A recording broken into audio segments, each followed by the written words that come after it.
Presiden Amerika Serikat Joe Biden tiba-tiba menggelar pertemuan dan jumpa pers terkait kondisi negaranya. Di tengah gencarnya Amerika mengirimkan rudal jarak jauh ke Ukraina yang membuat Rusia marah, justru AS kelimpungan di dalam negeri.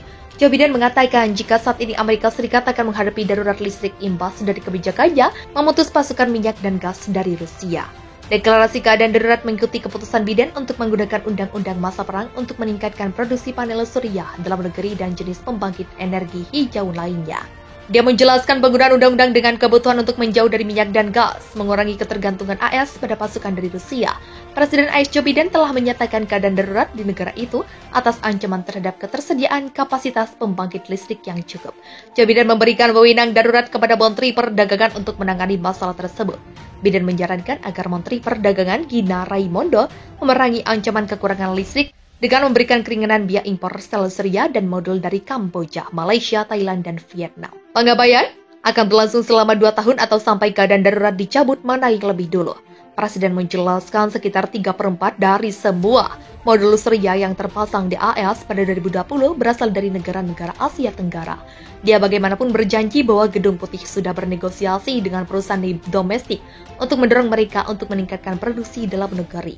Patus menyalahkan operasi militer khusus Rusia di Ukraina sebagai salah satu faktor yang berkontribusi terhadap keadaan darurat, mengklaim bahwa itu mengganggu pasar energi global. Dia bagaimanapun tidak membuat penilaian mengenai dampak dari larangan yang baru-baru ini diberlakukan terhadap impor sumber daya energi dari Rusia terhadap kekurangan tersebut. Biden lebih lanjut mengklaim bahwa perubahan iklim dan peristiwa cuaca ekstrim yang mungkin diciptakan olehnya juga berkontribusi pada krisis energi di AS. Karena peristiwa semacam itu kadang-kadang memberi tekanan pada jaringan listrik AS karena meningkatnya permintaan listrik. Presiden mengusulkan untuk mengatasi ancaman pembangkitan energi yang tidak mencukupi hanya dengan memasang panel surya tambahan. Menyebutnya sebagai salah satu sumber pembangkit listrik baru yang tumbuh paling cepat. Dia menyatakan bahwa sekitar setengah dari penambahan kapasitas pembangkit listrik pada tahun 2022 dan 2023 akan menjadi panel surya. Tetapi mengklaim bahwa rencana ini digagalkan oleh kurangnya modul surya yang tersedia. Dia menolak gagasan untuk menyelesaikan masalah dengan memperluas penggunaan bahan bakar fosil. Dengan alasan perlunya mengurangi dampak terhadap iklim dan menekankan bahwa Pentagon baru-baru ini mengakui perubahan iklim sebagai ancaman bagi keamanan nasional AS. Krisis listrik membayangi sebagian kawasan dunia dengan adanya perang Rusia dan Ukraina. Cuaca ekstrim dan pemangkasan produksi menjadi penyebab utamanya. Musim panas di sebagian besar belahan bumi utara adalah puncak konsumsi listrik. Cuaca di beberapa bagian Asia Selatan sudah sangat terik. Tak berbeda di wilayah Amerika Serikat yang juga akan menghadapi puncak terpanas. Dalam beberapa bulan mendatang. Penggunaan listrik akan melonjak saat rumah dan kantor menghidupkan pendingin udara atau AC. Peperangan dan sanksi yang mendisrupsi suplai dan permintaan ditambah dengan cuaca ekstrim dan pemulihan ekonomi di COVID-19 telah meningkatkan permintaan listrik, kata analis Bloomberg NEF Santanu Jaiswal. Dilansir Bloomberg pada Senin 23 Mei. Gelombang panas di Asia telah menyebabkan pemadaman listrik yang terjadi secara harian sehingga mengancam populasi di Pakistan, Myanmar, Sri Lanka, dan India. Adapun kelangkaan listrik di India sudah mendekati level pada 2014 dengan perkiraan memangkas sekitar 5% dari PDB. Artinya ada pengurangan hampir US$100 miliar jika pemadaman meluas dan berlangsung sepanjang tahun. Di Vietnam, pembangkit listrik milik negara telah bersiap menghadapi kelangkaan listrik selama lebih dari sebulan karena permintaan meningkat sementara pasokan batu bara domestik merosot dan biaya bahan bakar asing melonjak. Analis Eurasia, Grup Henning Gloystein, mengatakan dunia tengah menghadapi kemacetan rantai pasok akibat pandemi dan meluasnya dampak perang di Ukraina serta cuaca ekstrim akibat perubahan iklim. Resiko utamanya adalah jika kita melihat pemadaman listrik besar-besaran di atas semua masalah yang disebutkan di atas tahun ini. Itu dapat memicu beberapa bentuk krisis kemanusiaan dalam hal kekurangan pangan dan energi, ujarnya.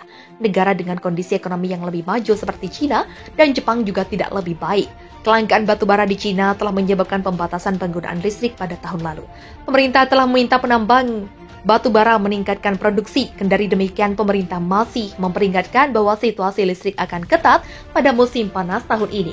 Di wilayah industri bagian selatan, wilayah ini jauh dari pusat pertambangan dan sangat bergantung dengan impor energi. Di Jepang, cuaca dingin dan gempa bumi di pembangkit listrik batu bara dan gas telah memacu permintaan listrik musim panas dan akan melampaui pasokan pada musim dingin. Sementara itu, 6 pembangkit listrik di Texas terputus pada bulan ini, seiring dengan dimulainya musim panas. Masyarakat diminta untuk menghemat listrik dari pukul 15 sampai 20 waktu setempat. Kegagalan pembangkit listrik mengakibatkan hilangnya sekitar 2.900 megawatt listrik, cukup untuk 580.000 rumah dan kalangan usaha.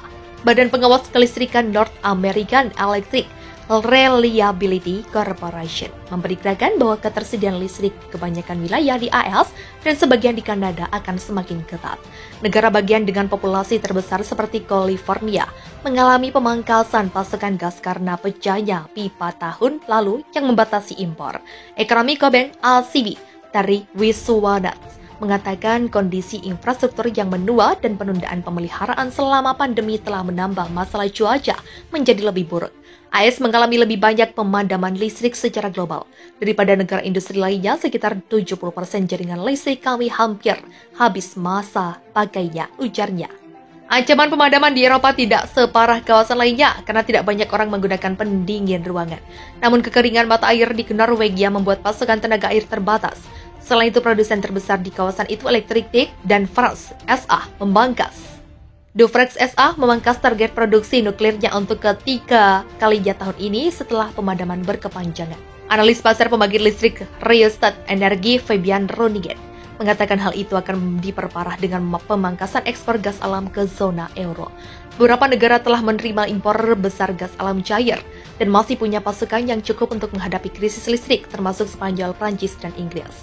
Namun negara di Eropa Timur dengan ketergantungan besar seperti Yunani, Latvia, dan Hongaria akan menjadi wilayah dengan potensi pemadaman paling tinggi. Saya tidak berpikir konsumen Eropa bahkan bisa membayangkan skenario seperti itu. Itu tidak pernah terjadi dalam hidup kita, kata Ronigen.